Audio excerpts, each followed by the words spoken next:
విరామం తర్వాత సఖీ కార్యక్రమానికి స్వాగతం. సఖలు, ఇంటా బయట కష్టపడుతున్న స్త్రీల సమస్యల్ని అర్థం చేసుకోగల మగవారే లేరని కూడా మనం అనలేమండి. ఇతర చిన్న చిన్న సహాయాలు చేసేందుకు ముందుకొస్తారేమో కానీ వంట పని చేసేందుకు, అది ఒక ఉమ్మడి బాధ్యతగా భావించి ముందుకొచ్చే మగవాళ్ళని వేళ్లపైన లెక్కించగలం మనం. అందుకే మన భర్తలు, తండ్రుల తరం పెద్దగా మారలేదని బాధపడుతూ కాలం గడిపేసే కన్నా మన ఇళ్లలో ఉండే మన మగపిల్లలకి బాల్యం నుండే వంట చేయటం స్త్రీల ఒక్కరి పనే కాదన్న అవగాహనని కల్పించటం చాలా అవసరం. వంట చేయడంలో మగ ఆడ పిల్లలిద్దరికీ సమానంగా శిక్షణనిచ్చినప్పుడు వారు వంట పనిలో ఉండే సాధక బాధకాల్ని అర్థం చేసుకోగలుగుతారు. ఆ పని పట్ల మగపిల్లలకు ఉండే చిన్నచూపు మాయమైపోతుంది. అప్పుడే వంట పనిని స్త్రీల పనిగా వాళ్ళ నెత్తిన పడేసి చేతులు దులిపేసుకోవటం మన సమాజంలో పోతుందేమో.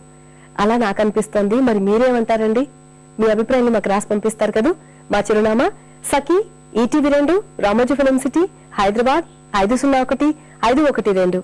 మా ఇమెయిల్ ఐడి saki@etv.co.in. మా ఫోన్ నంబర్ 0402355640.